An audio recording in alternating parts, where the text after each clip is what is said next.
Diesel കൂട്ടുകാരെ, ഞാൻ റിസാസിസ് Marymatha public സ്കൂളിലെ 10ാം ക്ലാസ് വിദ്യാർത്ഥിനിയാണ്. അർജന്റീനയും കേപ്പ് വെർഡെയും തമ്മിലുള്ള ആവേശ പോരാട്ടം അന്ത്യത്തോടടുക്കുകയാണ്. അമേരിക്കയിലെ മയാമി സ്റ്റേഡിയം 2026 ഫിഫ വേൾഡ് കപ്പിലെ ഏറ്റവും വികാരഭരിതമായ രംഗങ്ങൾക്ക് സാക്ഷ്യം വഹിക്കുകയാണ്.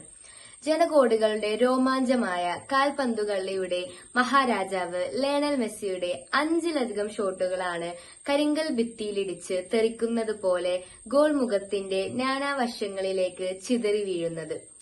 അവസാനം അർജന്റീന കഷ്ടിച്ചു കടന്നുകൂടുമ്പോൾ തന്റെ ഏറ്റവും കൂടുതൽ ബോളുകൾ തടഞ്ഞു തെറിപ്പിച്ച ആ ഗോൾ കീപ്പറിന് സ്വന്തം ജേഴ്സി ഊരി നൽകി ലയണൽ മെസ്സി ആദരിക്കുകയാണ്.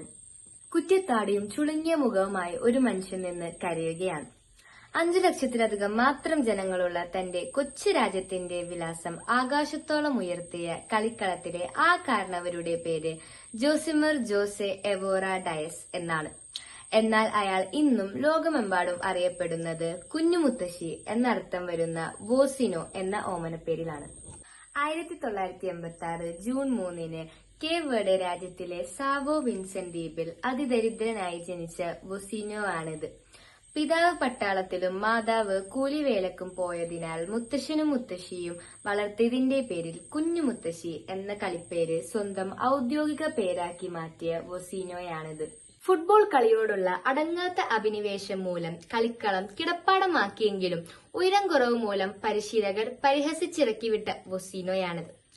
കാൽപന്തുകളിയുടെ വൈഭവം പാദങ്ങളിൽ തുടുതുടുത്തപ്പോഴും ഉപജീവനത്തിനായി ബസ് ഡ്രൈവറായും ഇലക്ട്രീഷ്യനായും കൂലിപ്പണിയെടുത്ത വോസിനോയാണിത്. എന്നാൽ 20ാം വയസ്സിന് മുന്നേ തന്നെ 6.3 അടി ഉയരം നേടി Angola, Moldova, Cyprus, Slovakia, Portugal തുടങ്ങിയ നിരവധി രാജ്യങ്ങളുടെ ടീമുകളിൽ കളിച്ച് ജയിച്ച് 2026 ലോകകപ്പിന്റെ രോമാഞ്ചമായ സൂപ്പർ ഗോൾ കീപ്പർ വോസിനോയാണിത്. പ്രിയ കൂട്ടുകാരെ, വോസിനോ എന്ന കാൽപന്തു കളിക്കാരൻ തന്റെ കൈകൾ കൊണ്ട് തട്ടിയെറിഞ്ഞത് മെസ്സിയുൾപ്പെടെയുള്ള ലോകതാരങ്ങളുടെ ചാട്ടുളിപ്പന്തുകളായിരുന്നു. അല്ലയല്ല, കളിക്കളത്തിൽ അയാൾ സാഗൂതം സശ്രദ്ധം ഗോൾമുഖത്ത് മിഴിപ്പൂട്ടാതെ നിന്ന് നാനാവശങ്ങളിൽ നിന്നും പലരുടെയും വീശിയടിച്ച പന്തുകൾ കൃത്യമായി തട്ടിമാറ്റിയിട്ടുണ്ട്.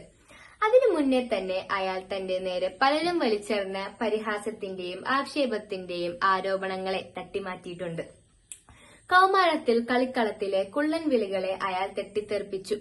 പൊക്കക്കുറവിന്റെ കളിപ്പേരുകൾക്കൊപ്പം മുത്തശ്ശനെയും മുത്തശ്ശിയെയും ദൈവത്തെ പോലെ അനുസരിച്ചപ്പോൾ കൂട്ടുകാർ വിളിച്ച കുഞ്ഞുമുത്തശ്ശി എന്ന പരിഹാസപ്പേരുകൊണ്ട് അയാൾ തന്റെ ജീവിതത്തിന്റെ മധുരപ്പായസമുണ്ടാക്കി.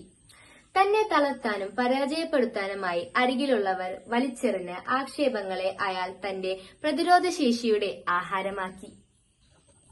കൂട്ടുകാരെ, ജീവിക്കാനും അതിജീവിക്കാനും നിങ്ങൾ പരിശ്രമിക്കുമ്പോൾ നിങ്ങളുടെ പരിസരത്തു നിന്നും ഉയരുന്ന പരിഹാസങ്ങളെ പായസം പോലെ രുചിച്ചിറക്കാൻ നിങ്ങൾക്ക് കഴിയും. ഗാലറിയിൽ നിന്ന് കമന്റ് അടിക്കുന്നവർ മെയ്യണങ്ങി കളിക്കുന്നവരല്ല, വെറും കാണികൾ മാത്രമാണെന്ന് ഓർക്കുക. നിങ്ങളുടെ വിജയത്തിനായി കളിക്കാൻ നിങ്ങൾ മാത്രമേ ഉള്ളൂ എന്നോർക്കുക. വിജയാശംസകളോടെ നന്ദി, നമസ്കാരം.